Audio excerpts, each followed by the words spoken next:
దేవుని నామానికి మహిమ కలుగునుగాక. ఈ మధ్యాహ్న కాల సమయంలో కొన్ని మాటలు ప్రభు పేరట మాట్లాడాలని ఆశ కలిగి ఉన్నాను. దేవునికి స్తోత్రం. మీరు మద్యము సేవించడములో మీకు ఆరోగ్యము రాదు, మద్యము సేవించడములో మీకు బలము రాదు. దేనికి స్తోత్రం. మద్యము సేవించడములో మీకు గౌరవము రాదండి, గౌరవం పోతుంది నలుగురిలో అండి. దేవుని నామానికి మహిమ కలుగునుగాక. దాని ద్వారా అనేకమైన కుటుంబాలు ఎన్నో నశించిపోతున్నాయండి. కొన్ని కుటుంబాలలో దాని ద్వారా సమాధానము కూడా దొరకటము లేదండి. దేవుని నామానికి స్తోత్రము కలుగునుగాక. దాన్ని సేవించటం ద్వారా నీ భార్య బిడ్డలు పాడైపోతున్నారు. దాన్ని సేవించడం ద్వారా నీ భార్య బిడ్డలు అనాథులైపోతున్నారు.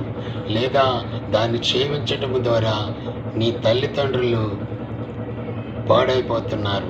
దేవుని నామానికి మహిమను కలుగునుగాక.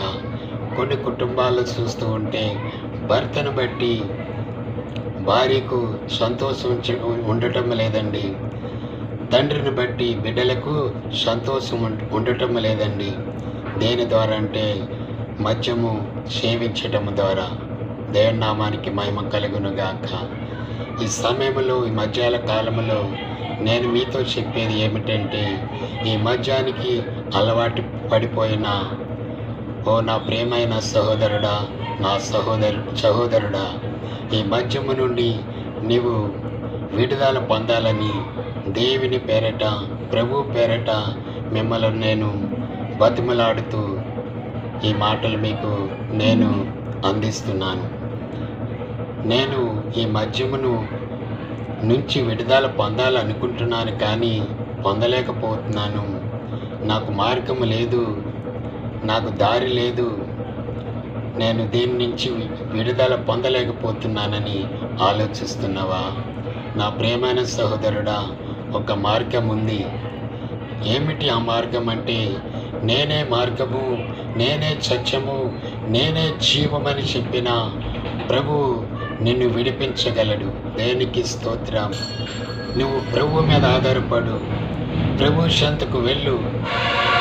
నేను దాని నుంచి విడుదల పొందాలి ప్రభువా, దాని ద్వారా నా కుటుంబానికి శాంతి లేదు ప్రభువా అని నువ్వు దేవుని సన్నిధికి వెళ్ళి మోకరించి ప్రార్థన చేస్తే దాని నుంచి నువ్వు విడుదల పొందుతావు. నా ప్రియమైన సహోదరుడా, దేనికి స్తోత్రం కలుగునుగాక.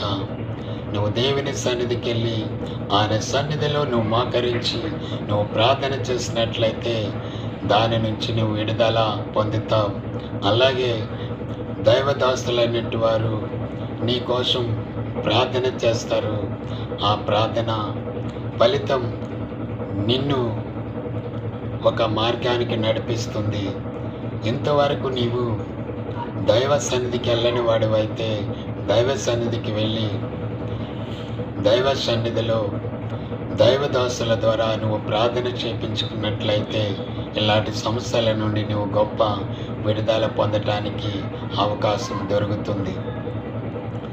నీకు దగ్గరలో ఉన్న ఏ ఒక్క మందిరానికైనా వెళ్ళి దేవుడు ఏర్పాటు చేసిన బలమైన దైవజనుల ద్వారా మీరు ప్రార్థన చేయించుకుని ఇలాంటి మద్యపు అలవాట్ల నుంచి విడుదల పొందాలని, మీ కుటుంబాలు బాగుపడాలని, మీ బిడ్డలు బాగుపడాలని, మీ భార్యలు లేదా మీ తండ్రులు సుఖంగా మీ కుటుంబాలు ఉండాలని నేను ఆశ కలిగి ఈ మాటలు మీకు అందిస్తున్నాను. అలాంటి అలవాట్ల నుండి మీరు విడుదల పొందాలని దేవుని పేరట ఈ మాటలు మీకు అందిస్తున్నాను. ఈ మాటలు వింటున్న ప్రతి ఒక్క కుటుంబంలో శాంతి కలగాలని, ఈ మాటలు వింటున్న ప్రతి కుటుంబంలో సమాధానం రావాలని, ఈ మాటలు వింటున్న ప్రతి కుటుంబానికి నా యేసయ్య రక్షణ కలగాలని ఆశిస్తూ ఈ మాటలు నేను ముగిస్తూ ఉన్నాను. ఈ మాటలు విన్న ప్రతి ఒక్క కుటుంబాన్ని నా దేవుడు నిండారుగా దీవించి ఆశీర్వదించి ఆ కుటుంబాలకు రక్షణ కలిగించునుగాక. ఆమేన్. ఆమెన్. ఆమెన్.